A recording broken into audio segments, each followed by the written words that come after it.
sábado del mes de septiembre, ya nada importa, vete. No necesito soportar, me duele y yo voy a gritar. Si aquí no hay nadie que escuche mi grito, y necesito un poco más, de golpe no puedo dejar. Voy a morir si no te veo un ratito. Déjame algo para ver si es que puedo amanecer. Solito, solito, y ya son pasado de las 3 y me tocará otra vez dormir solito, solito.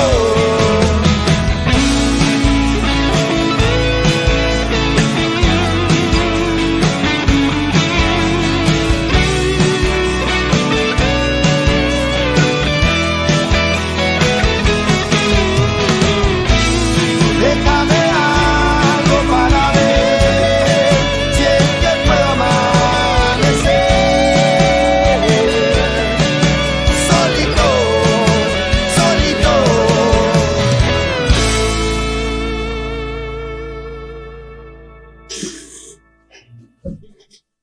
Hola, hola, hola, hola, ¿cómo están? Estoy acá acomodando mi auricular. ¿Cómo le va? ¿Cómo están? Buenas tardes, bienvenidos a la primera edición de la semana del mes de nuestro programa Iris con la gente. Estamos en compañía de un grato amigo a quien queremos muchísimo. Es el presidente de la Asociación de Abogados Penalistas del Paraguay, Rolando Aquino, a quien ya le decimos muchas felicidades. Hoy es el Día del Abogado o de los Abogados.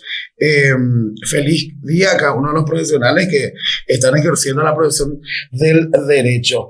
Vamos a hablar contigo, cómo se encuentran hoy con la asociación, qué es lo bueno, qué es lo malo, bueno, cómo van llevando todo este acontecer también político del país, porque a veces uno no quiere hablar de política, no quiere mezclar la cosa, pero sí o sí hay una intervención política también dentro de lo que es el accionar.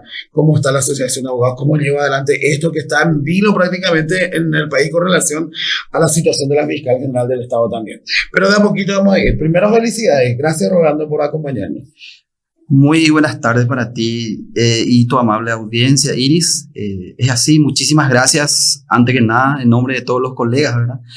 Y estamos muy contentos por el día de hoy porque se festeja de cada 1 de agosto, o sea, nuestro día, como se dice, en conmemoración a San Alfonso, ¿verdad?, de Ligorio, que es un italiano que en el año 1696 nació y ejerció la profesión de abogacía muy poco tiempo.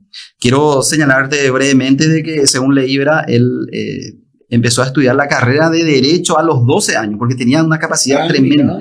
Era un superdotado. A los 16 años ya se recibió de doctor en Derecho y ejerció la profesión, y en un caso X, lo que le hizo tomar la decisión de abandonar la carrera fue justamente la presión de las autoridades de turno de aquella época, ¿verdad? Entonces, él ejerció la profesión en Nápoles, ¿verdad?, según leí, y defendía a un médico en un caso X, y algo así, la autoridad del momento le obligó. Él estaba ganando el caso, dice, con una habilidad enorme en la elocuencia, persuadía a todos con sus expresiones, todo era muy hábil el abogado, pero llegó en un caso donde no pudo con el poder, y le obligaron a firmar un documento en contra de su voluntad, donde le hacían reconocer que él hizo todo mal su trabajo y que estaba equivocado.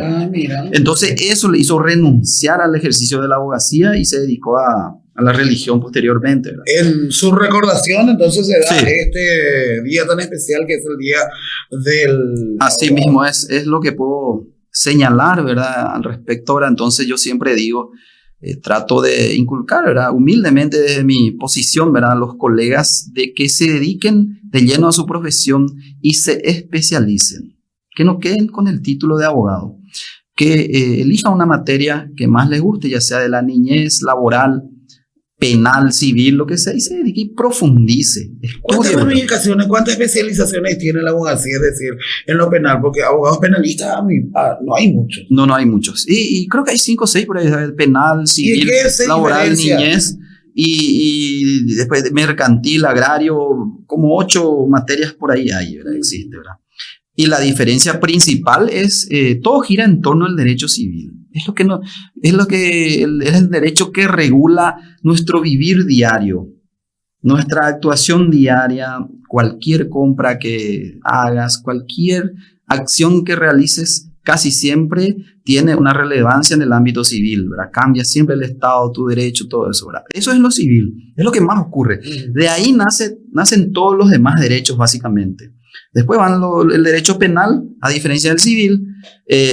Lo civil persigue la indemnización o el restablecimiento de un derecho perdido, pero nunca va contra la persona, va siempre contra los bienes o los derechos de esa persona. Claro. En cambio, lo penal, lo primordial es restituir la paz social y el castigo.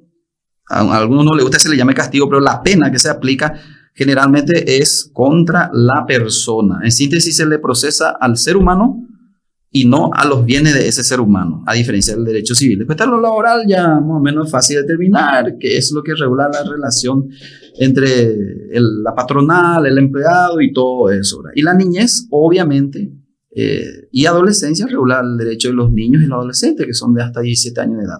Hoy, ¿cómo se da para la situación del abogado, de los jueces también?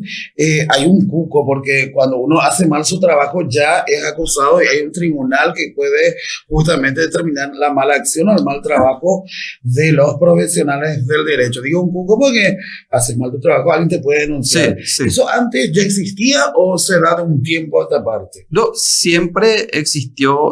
Hay que separar la labor, el control que se realiza sobre la labor de los magistrados y la institución que controla eso se llama jurado de enjuiciamiento de magistrados. Mira, todas las instituciones cambiaron a partir del año 1992, que salió la nueva constitución, ¿verdad? Sí. Ahí fueron creándose todas las instituciones, ¿verdad? Algunos existieron ya un poco antes a través de la ley, pero siempre después se va y debe acomodarse a lo que es la Constitución Nacional. Y el jurado conforma un grupo de personas que son de la Corte Suprema, del Consejo, del Poder Ejecutivo, Judicial y compañía. Incluso están ministros de la Corte y eso que regulan la buena o mala labor de los jueces. Y de nosotros tenemos la parte de la institución que depende de la Corte Suprema directamente, donde nos pueden casar la matrícula por mal desempeño de nuestra función. ¿En qué posición se puede dar eso? ¿En qué momento un abogado puede trastrabillar y decir y ser condenado de mala? Bueno, existen varias regulaciones. Hay un control paralelo. Por ejemplo, el abogado que realiza constantes, vamos a decirle, chicanerías, por ejemplo, puede ser sancionado. Acá estaba viendo yo justo una información al respecto. En San Estanislao creo que se dio justamente que... caso de la masacre. Sí. Sí, y eso puede ocurrir cuando existe un control. Sucede que el proceso penal debe concluir a lo sumo en 4 años, ¿verdad? Es más o menos una limitación que puso el gobierno a través de la ley, ¿verdad? De que no pueden ser eternos los procesos penales. Entonces, a veces se juega con el tiempo y se dilata para que se extinga la causa. Y ahí es entonces donde salen digamos, las sanciones para que las partes, mira, hay que tener en cuenta, Iris, que no siempre los abogados somos los que cometemos eso, también hacen los fiscales, o sea, que también, quienes también son abogados ahora, pero por sobre todas las cosas existe el cliente que insiste, y que es el que te da el poder. Entonces, o tenés la de que te cambien o la de plantear lo que ellos te plantean y también responden ellos con multas si es que incurren en responsabilidad administrativa. Y todo eso, pero la peor parte siempre llevamos los abogados porque tenemos una matrícula que cuidar, ¿verdad? Entonces los clientes al máximo pueden ser pasibles de multas en dinero, ¿verdad? en jornales que se traducen en dinero posteriormente. Bueno, y lo que tiene que ver también, hoy vamos a hablar muy específicamente, estaba viendo, pues yo te sigo en tu página Sí, que estás administrando, que es la de la Asociación de Abogados Penalistas del sí. Paraguay. Con relación a el hecho de legítima defensa, también sueles hacer siempre un Sí, debate interesante porque se está dando mucho Sí. eso hoy con relación a situaciones de malandros, no sé, malvivientes que entran en el domicilio de una persona y por defensa, digamos, usan armas. Otros usan otro tipo también de elementos. Hoy estaba viendo que el hijo de un senador, a un joven que era muy común en el barrio robando focos, en la vereda le chocó, inclusive le costó una pierna a ese joven. Lo hablamos también, eso no es considerado un caso de legítima defensa, pero la gente empieza ya a hacer justicia por mano propia también. ¿Cómo Sí. separamos legítima defensa de alguien que quiere hacer justicia por mano propia? Sí, bueno, justamente nuestra Constitución Nacional, Iris, exige que no se realice ninguna especie de justicia por manos propias. Eso está en el artículo 15 de la Constitución Nacional, pero hace una aclaración también del tema que estás hablando, que dice, pero se garantiza la legítima defensa. Que hay que entender que O sea, que sí que no también. Sí, que sí, que no.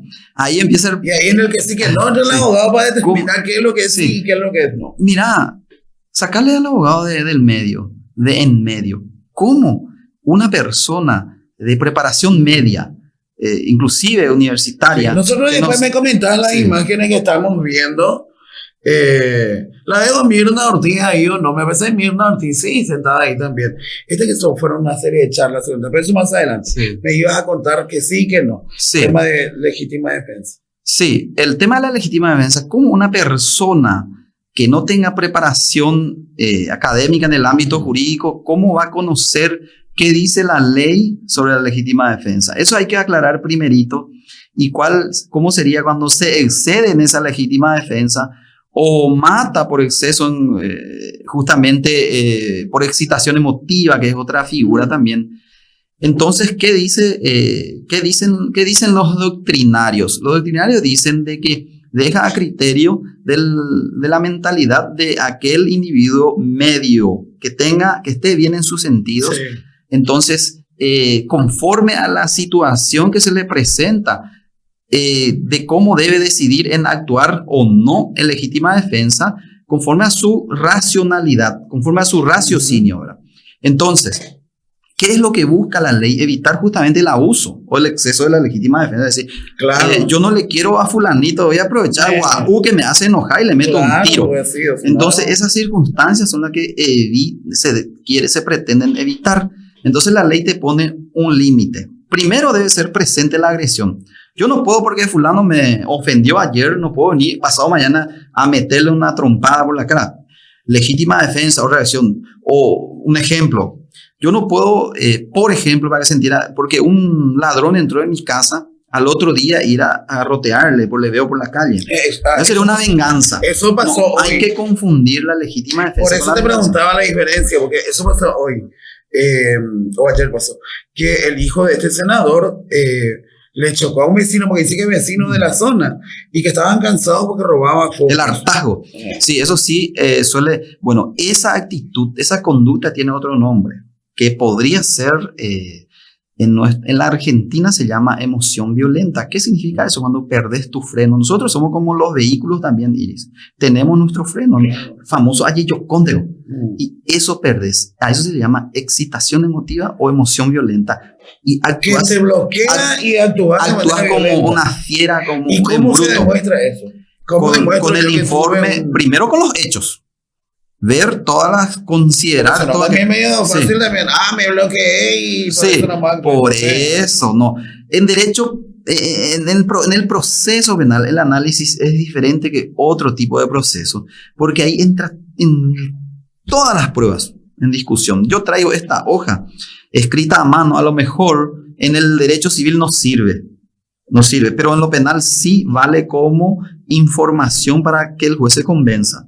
Entonces, el juez, ¿qué es lo que hace? Sopesa todas las circunstancias que tiene a la vista Por un lado, a eso se refiere la valoración de las pruebas a través de los hechos que tienen para rememorar. Eso es por un lado. Ahí ya tenés el hecho objetivamente. Yo siempre doy un ejemplo de que esta es la parte objetiva, la carcasa de esta tablet. Claro. Y la parte subjetiva, lo que hay adentro, el integrado. Yo te digo, mira, te doy una tablet. ¿Vos estás segura que es una tablet? Te pregunto. ¿Estás segura? Y por lo que veo, sí es una... Bueno, pero todavía no abriste. No, ahorita. Y bueno, entonces ahí está el tema. No sabes si sirve o no, qué es lo que tiene adentro. Entonces, la parte intelectual es lo que completa con la actuación de un ser humano para que sea delito. A eso se le llama conducta. En realidad, para analizar, nomás se divide en dos. Pero la acción es una sola. Entonces ahí entra a tallar la tarea del psiquiatra. Hace un análisis y determina, siempre va a haber un margen de duda, porque puede existir un artista que demasiado sepa actuar, pero es de 1 millón, uno en 1 millón. Por eso le puede engañar también. Pero al menos el juez se va a basar en un dictamen de un especialista. Pero repito, el juez no va a basarse solamente en ese informe del psiquiatra. Va a analizar todo lo que rodea, va a averiguar, le va a preguntar si el imputado dice, no, él me dice todos los días que yo soy, no sé, una palabra fea, no quiero pronunciar ni un nombre, por ahí le afecta a alguien, ¿verdad? Pero me diga todos los días algo que me afecte tanto que a mí no me guste. Y la 5ª o la 10ª vez yo no aguanto más y le pego. Eso es excitación emotiva, pero porque perdí el control. Pero solamente mis dichos no sirven. Al menos tiene que haber un testigo, un circuito cerrado, de donde acredite que varias veces se cruzaron ellos y el otro le hablaba. Sin audio, vamos a dejar de lado el audio del circuito cerrado, pero que haya testigo que sí, yo escuché que él ofendía, le insultaba todos los días. Este señor no aguantó más. Y eso se completa con el informe psiquiátrico. Eso sería la excitación emotiva. No estamos hablando de legítima defensa. ¿Quién es el abogado que realmente puede ganar los juicios? Aquel que es muy, digamos que tiene una... claro, en sus palabras y tiene el dominio de la sala, el tribunal, los fiscales, jueces que están ahí en un juicio, o aquel que presenta uno sobre otro papeles, documentos y pruebas. Pues se da caso también en algunos juicios donde se dice, bueno, lamentablemente no hubo pruebas que determinen en una causa específica y terminan perdiendo los juicios. Sí, antes se creía de que el abogado tenía que escuchar la verdad e ir a mentir en nombre de su cliente. Te cuento, absolutamente eso no es así. No es así porque, para empezar, en lo personal, yo muy poco le indaba a mis clientes. Uno, luego que le intimidas, y esa no es nuestra tarea es proteger y defender a esa persona, ya sea, mira, aclaro, defender en el sentido de víctima también. Uno siempre cuando habla de abogado penalista ya le ubica con el narcotraficante, con el homicida. No, nosotros yo tengo muchísimos casos de donde soy querellante, represento a víctimas de homicidio culposo, doloso y todo eso. Sí. Ahora, lo que el abogado tiene que es analizar los hechos y nuestra propia ley, no nosotros, nuestra propia ley dice que se debe buscar la verdad. Bueno, entonces aquel abogado es bueno cuando trata de centrar su estrategia defensiva o de ataque en los hechos tal y cual como ocurrieron. De lo contrario, no hay forma luego de defenderse. ¿Qué pasa? El problema que siempre... Yo suelo siempre hacer esta comparación, no sé si todas las comparaciones son odiosas, pero yo nomás dentro de mi trabajo que tengo también como comunicadora, puedo decirte que para mí existen 3 tipos de abogados. Uno, el que demasiado tiene dominio de la verba y explica y habla en un juicio y defiende a su cliente. El segundo, aquel que escribe, que sabe escribir, que tiene dominio de la redacción para presentar. Sí, ¿Cómo se llama? Buen sintaxis. Que se presentan los escritos. Los alegatos, las presentaciones, todos los escritos. Exacto. Sí. Y después el tercero, el que bajo una acusación, no sé, ponerle la acusamos a Cristian de algo que él hizo, y yo traigo 50 testigos que te dicen que él no pudo haber hecho eso, cosa que el juez ya está, y dice, bueno, pero ¿cómo puede ser que 50 testigos me vengan a presentar acá diciendo que, entonces, ¿qué pasa acá? Y con eso pueden llegar a salvar un caso. Bueno, estos 3 tipos de abogados yo conozco. Bueno, te aclaro, ¿verdad? Antes que nada, te quiero señalar la distinción o la diferencia que existe entre las 2 materias que serían las principales conforme a nuestro derecho vigente, que es el derecho penal y el derecho civil. En el derecho civil, si yo planteo una demanda y digo, esta tabla es azul, pero negro, ¿verdad? Pero es que me expresa así. Y la otra parte no contesta, o presenta un documento que me dio fulano este papel, y se le corre traslado, creo que es por 6 días, ¿verdad?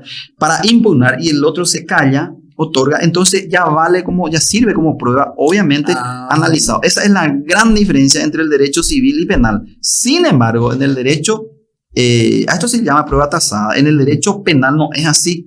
Si el juez ve que la otra parte a quien se atribuye un documento, la otra parte no negó, el juez tiene igual la obligación de recibir y llegar al fondo de la cuestión, de recibir las manifestaciones después, de escucharle al fiscal que demuestre que este era azul, por más que el titular del documento no haya negado. Esa es la gran diferencia.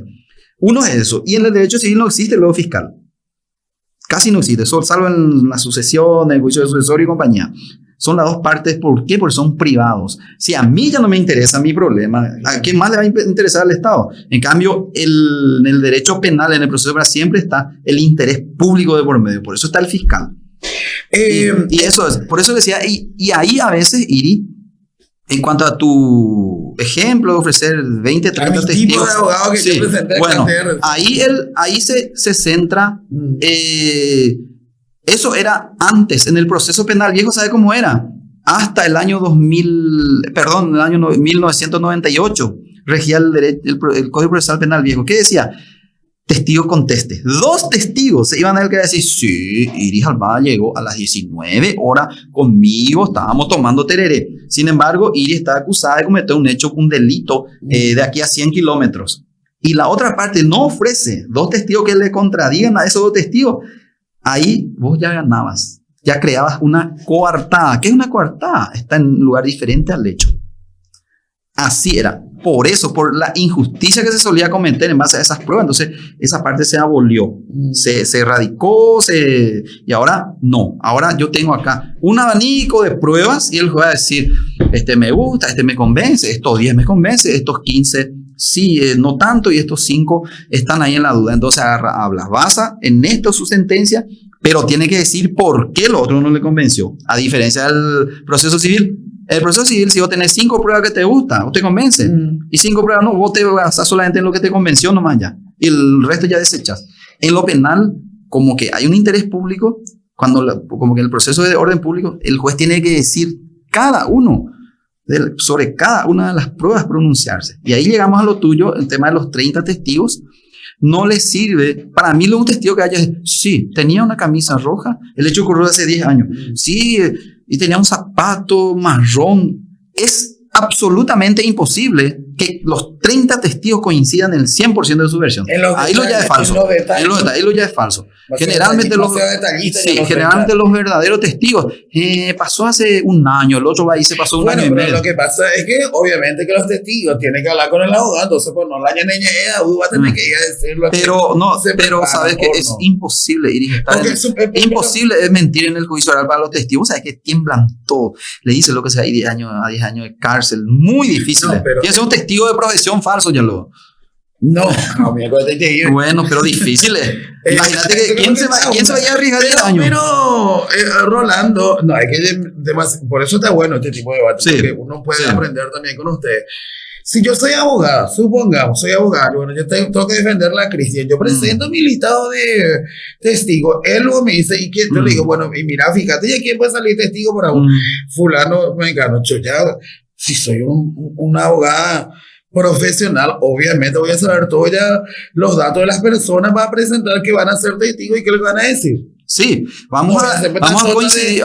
Llevarle nomás a alguien para que diga algo que no me conviene. Coincido contigo en eso. Pero porque si no, la manera que la práctica es otra cosa. Pero la manera que vos planteas quiere decir que el abogado no le vea al testigo. Mentira. ¿Cómo? Que el abogado no le vea al testigo. Mentira. No, yo no dije eso. Lo que yo dije nomás es que es muy difícil que el testigo vaya a mentir. Cae sí o sí, para eso está la otra parte que le interroga, que se llama contraexamen. Claro. Eso no es lo que quise decir, Iris. Es muy difícil, y lo que te quise decir es que le hace sentar ante el tribunal y le dice, señor, ¿usted jura decir la verdad? Sí, juro. Y ahí le dice, mira que el artículo 242 dice que será castigado con pena de privacidad de libertad hasta 10 años si usted miente. Y a veces el delito por el cual ella declara hasta 2 años nomás. Él va a ir más años que la persona a quien pretende proteger, entre comillas, si es que es falso. Eso es por un lado. Supongamos que yo sea un abogado, ya esté preocupado por mi caso y lleve 30 testigos a quienes le estoy enseñando. Un testigo de la otra parte le puede fundir a los otros. Por eso te decía que lo que se mide es el peso de la versión que da, no la cantidad, sino la calidad. A eso nomás voy.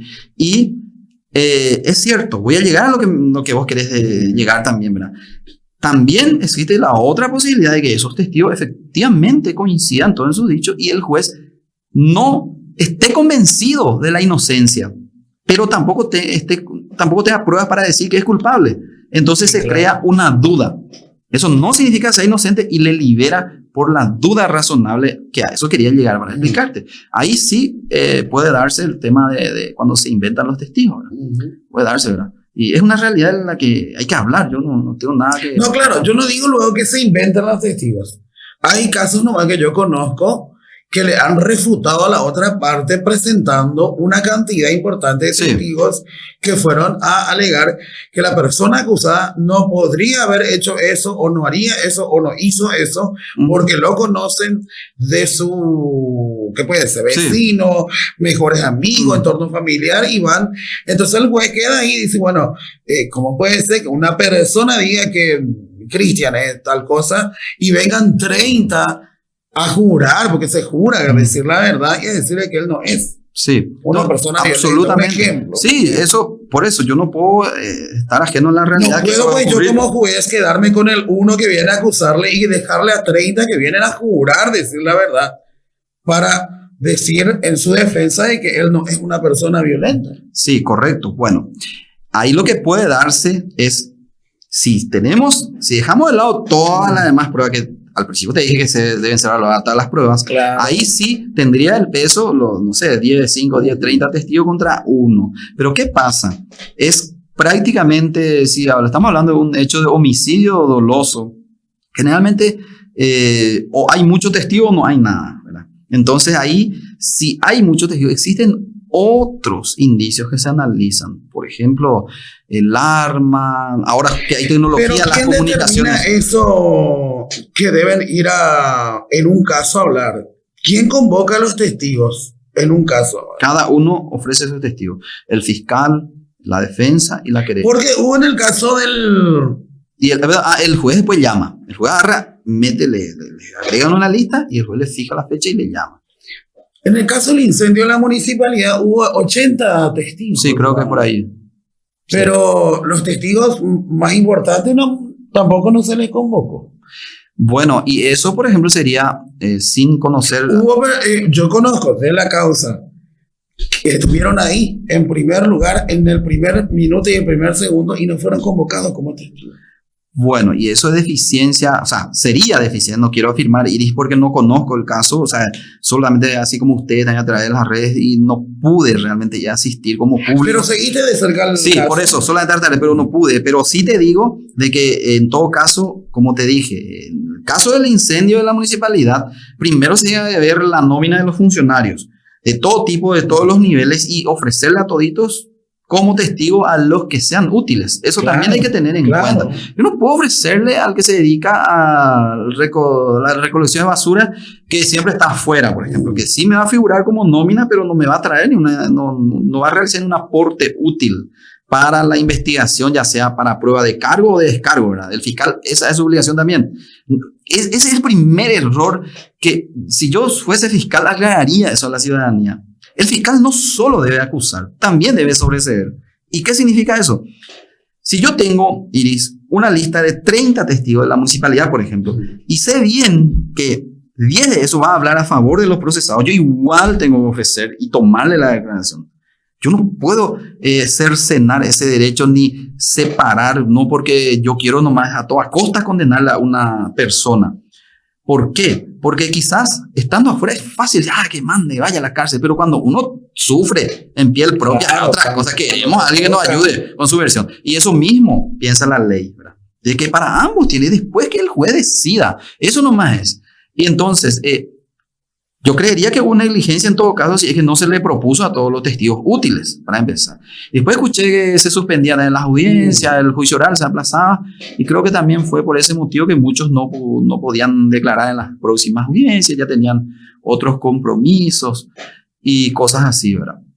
Pero es así, tema de testigos. Y si yo te pregunto tu opinión tuya particular, no lo vas a decir en representación de la Asociación de Abogados del Paraguay, penalista del Paraguay, pero si yo te pregunto a vos, como profesional, como colega, ¿cómo lo viste a Lorena Bianchetto cuando ella justamente hablaba y daba los argumentos, ¿cómo se llama eso? Los alegatos finales. Sí, mira, yo más hablé con más les escuché a un colega que estuvo en la causa también y estaban explicando que Lorena realizó muy buena tarea creo que con otro colega más, que Miguel Paredes, también trabajó muy bien en la defensa, ¿verdad?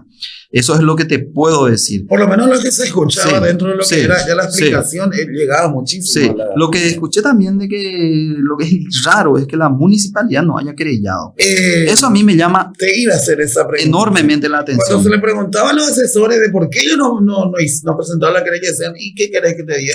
Hey, tipo... Yo escuché de que no querían pagar las costas, o sea que ellos ya sabían que iban a perder el caso, no sé, o que tenían miedo de perder.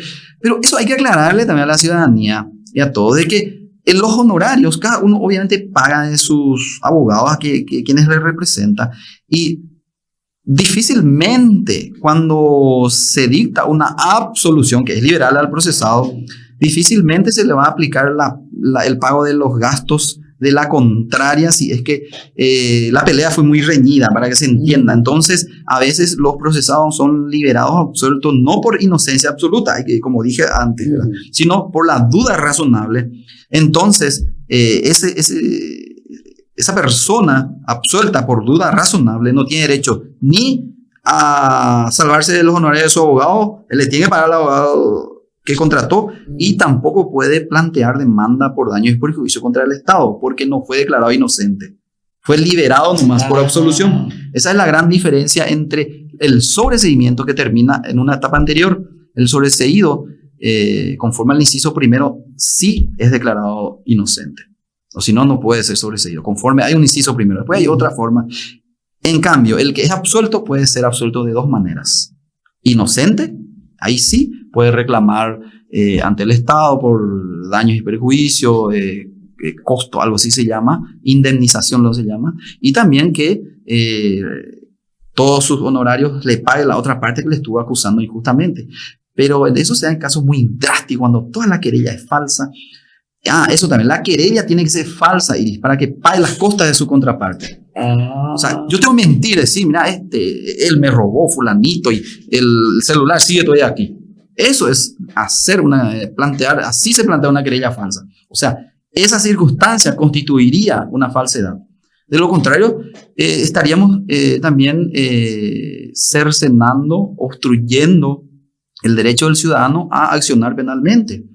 Es lo mismo que pretender que alguien te denunció en la comisaría y después dijo mal el color de su bicicleta, o que había sido el vecino nomás usó y te devolvió y vos le denunciaste ya a fulano, ¿verdad? En realidad, técnicamente te fuiste a mentir, pero no en forma maliciosa. Claro. Vos no hiciste una denuncia falsa, solamente caíste en un error. Y la gente ya que no, denuncia falsa, famoso contradenuncia, contrademanda. No corre. La denuncia falsa y la querella falsa debe ser en forma, valga la creación, falsa y temeraria. ¿Qué es temeraria? Querer hacer algo a toda costa sin que yo tenga derecho. O sea, actuar con temeridad. Y la falsa sí que mentir, que es otra cosa. Le gana el juicio Fátima Román, Ani Quiroga a la municipalidad, de los otros juicios también que está perdiendo el municipio, hay que decirlo. Y de acuerdo más o menos la interpretación que yo tuve es que no se presentó la suficiente prueba en la acusación. O sea, malversaron la plata, usaron el chip, el PIN, el tema del dinero al banco, sostuvieron, digamos, una acusación que no pudieron demostrar. No hubo una prueba refutable, como quien le dice, que sí pueda tomar, digamos, Sí. también el juzgado para decir, bueno, mira, es cierto, acá técnicamente vimos, hicimos la comparación, la computadora del banco, la municipalidad, y ustedes hicieron esto. No se pudo demostrar. Sucede, Iris, que el que alega o el que acusa debe demostrar que con certeza de que ocurrió algo. Yo te atribuyo algo. Ahí ya, un ratito más. Sí. El que acusa debe demostrar. El que Sí. acusa es el que debe demostrar Sí. o el acusado. No, el acusado debe esperar nomás que se le demuestre su culpa. Su culpabilidad, mejor dicho. Y cuando me El acusan, acusado puede ir a sentarse, no hablar absolutamente nada, no ofrecer pruebas y ni siquiera llevar abogado y que... o sea, si a mí me acusan de algo, yo te contrato a vos y yo me quedo calladito. Sí, Estoy sí. esperando Ni que siquiera la- tenés obligación de declarar. Ah, Y mira. es más, el No abogado... sabía. Así es, tu abogado puede sentarse a tu lado y hacer los alegatos Por finales. eso se nomás. escucha mucho eso de se abstuve de declarar. Así mismo. Ah, mira. Y pues, esa negativa no es utilizada en su contra. Y si miente en su declaración, tampoco es utilizada en su contra. qué cosa interesante Sí. estamos. Por eso, el que... sí. Acá te envía saludos Jessica Medina, feliz día. Dice Muchas a los gracias. abogados. Ezequiel Amarilla también nos deja un mensaje de saludos y Herminia Galante también. Muchas felicidades. a Muchas los gracias, abogados en su día. muchas gracias, muy amable. Y así es, por eso el Ministerio Público en este caso, y si se le adhiere la querella, tienen que demostrar que este celular es de tal color y vos llevaste este celular. Y aquí está.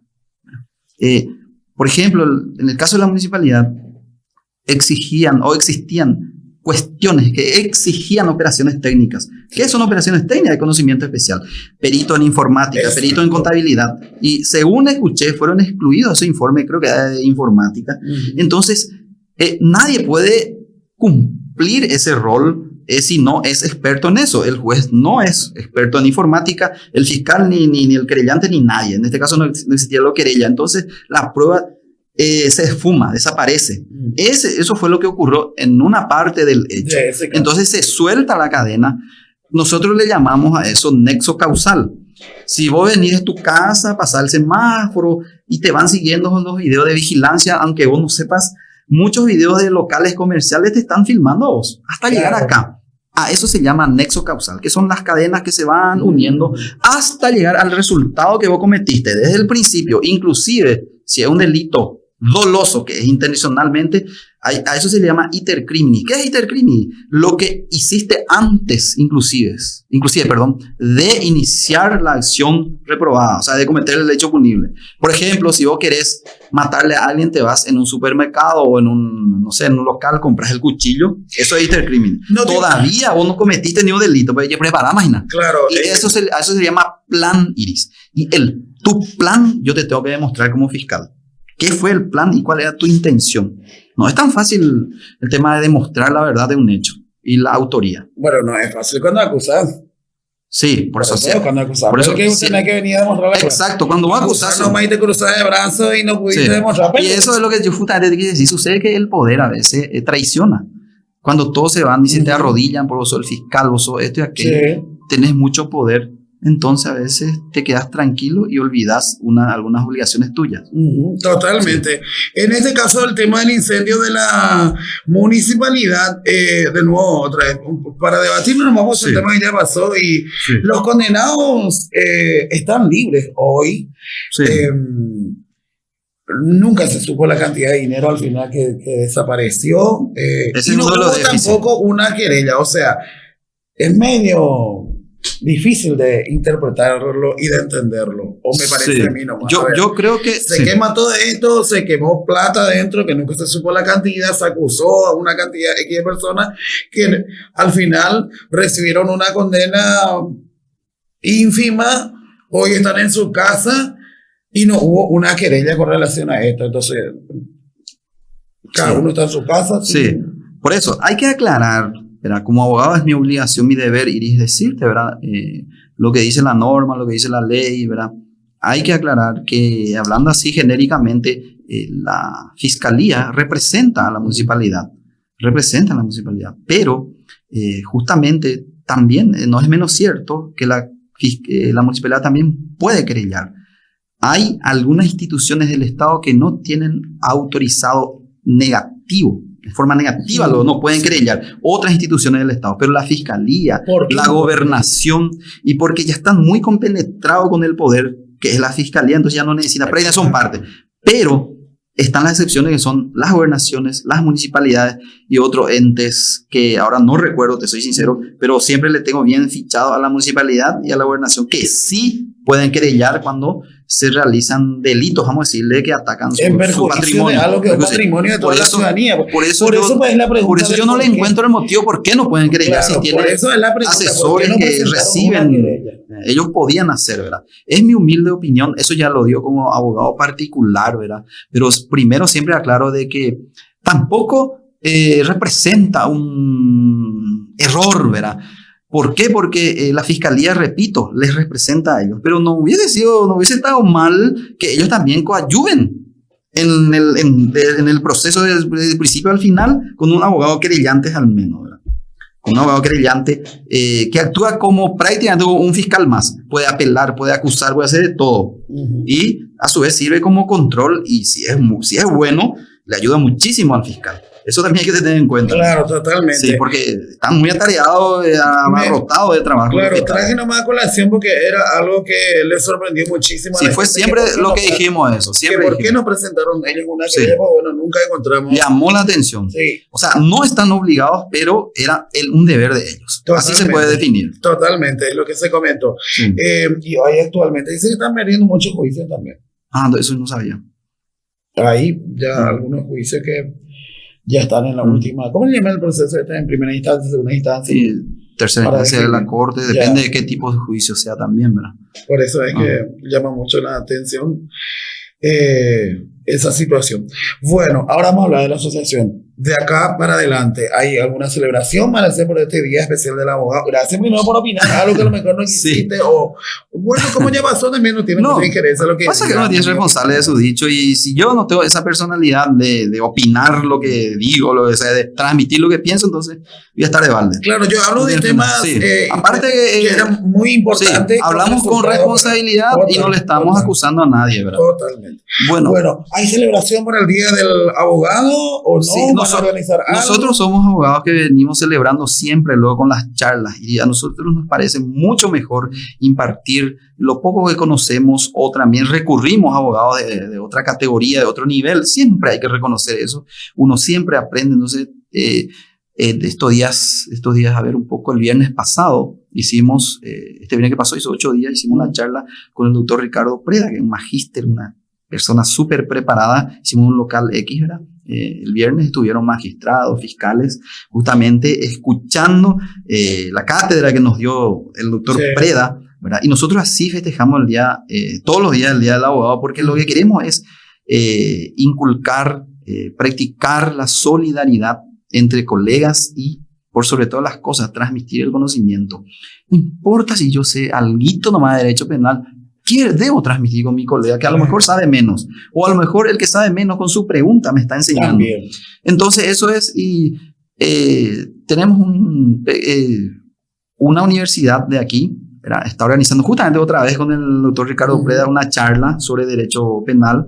Entonces nosotros paramos nomás, no queremos perjudicar a esa universidad, porque justamente es nuestro profesor que va a parte de la asociación de penalistas. Entonces vamos a asistir virtualmente a su charla, ¿verdad? Eso es por un lado. Y por otro lado, a lo mejor vamos a tener un pequeño brindis esta noche, ¿verdad? Sí, famoso after office. Claro, me parece que la pasan súper bien. Y también, otra pregunta. ¿Van asociándose? Porque son muchísimos abogados actualmente. Sí, en Paraguay la última numeración, vamos a decirle, de matrícula vaya por los 66,000 abogados. Sí, muchísimo. De aquí a 10 años atrás, por ejemplo, en realidad 15, era solamente 10,000 o 12,000 abogados matriculados existían. Y se está aumentando, como siempre digo yo, cada familia ya tiene como mínimo un abogado en su seno. Sí, se recibe. Y es así. Y nosotros en particular estamos teniendo un pequeño déficit en la parte administrativa, Iris. para hacerte más presión en la cobranza. No pagas 6 la mitad de la cuota. Pero tenemos como 500 asociados. Hay como asociados que pagan 5.000 a más de la cuota igual. Y ese es el tema. Entonces nosotros estamos justamente, ahora vamos a reunirnos y vamos a cambiar la forma de cómo.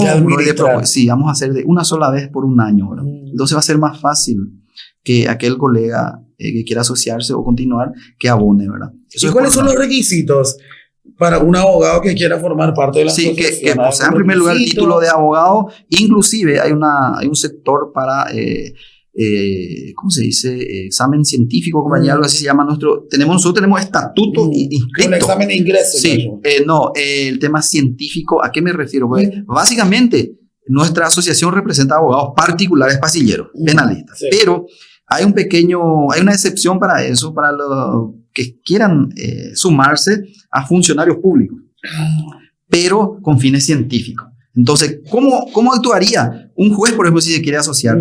¿Por qué? Dice, no, pero ustedes van a ir contra los jueces. No, eso es lo que hay que erradicar, pero nosotros no estamos para atacarle a nadie, estamos para defender los derechos, que es una cosa, de los colegas, y también para trabajar en una coordinada con las autoridades de la magistratura o fiscal y compañía. Entonces, supongamos que un abogado que sea juez quiera lanzar un libro. Entonces trabaja con nosotros y puede trabajar en forma totalmente aislada, y obviamente no va a opinar nomás en las cuestiones así netamente de pasillero, por ejemplo. Sea clara, si es ese juez la persona afectada, entonces se realiza otra manera de actuación, pero nosotros no estamos luego para denunciarle a los jueces. Esa es tarea de cada abogado particular. Eso es lo que hay que entender. No estamos para ir a patear todas las puertas ajenas. No, negativo. Justamente esa mentalidad es retrógrada y ya dejamos de lado. Nosotros buscamos el diálogo. Cuando viene la ministra de la Corte, nos sentamos a hablar con ella, con los integrantes del Consejo del Poder Judicial de la Tercera. Siempre buscamos, por ejemplo, ahora queremos que se llenen los cupos vacíos, los espacios vacíos de jueces. Y eso no vas a conseguir realizando ataques. Eso hay que hacer gestión. Capacidad de gestión lo que hay que tener. Fiscales en Coronel Bogado, en San Pedro del Paraná, en Edelira, en María Auxiliadora de Notaño, deben existir 2 fiscales por cada zona. 1 existe por cada zona. Y es muy difícil porque también son seres humanos y deben tener vacaciones, está de turno permanentemente, y ponerle que ellos tienen un mes de derecho a vacación. O sea, 11 meses no le tenés a esos fiscales. ¿Y qué haces durante? Entonces le reemplaza a otro que justo se enfermó y así va sin soltar. Para solucionar ese problema. Sí, mientras eso nosotros esperamos. O sea, en realidad los justiciables son los que están ahí esperando a ver qué ocurre con su caso. Yo tuve un caso en Coronel Bogado que por fin salió algo, porque cada vez que el fiscal mandaba a preparar todo, se le cambiaba, venía otro, no, este no me gusta, mandaba otra vez en borrador y nunca se resolvía el caso. Y así es. Y lastimosamente yo no les culpo a ellos, van a interinar, pues. ¿Debería haber un fiscal para cada departamento o para cada ciudad? Digo, de la cantidad de abogados buenísimos. No, y debería haber más fiscales, categóricamente, más en lo civil. ¿Vos sabías, Iri, que en lo civil hay un solo fiscal para todo Itapúa? Que es el doctor Garay, y tiene un solo usuario. Pero el cupo hay para otro fiscal, o eso mira, no, hasta te diría que no. Porque nosotros podemos decir, queremos otro fiscal, pero a lo mejor no están dadas, digamos, las condiciones. Pero el gobierno puede. Infraestructura. Es cuestión de voluntad, es un sueldo más. Y ¿cuántas cosas están gastando? Cosa no entiendo también la fiscalía porque no se va en su nuevo flamante. Y se comió toda la plata, disculpame que te hable así. Y por ahí y no se termina, Iri. Ese es un esqueleto nomás. No, pero no tiene porque ese sí te digo que no puede. ¿Sabes qué? Pero eso es edificio muy moderno, es como el Poder Judicial que funciona todo centralizado y así no se va a poder usar. Eso es uno, pero vos conocés lo que es la fiscalía acá. Sí, apenas te paseas.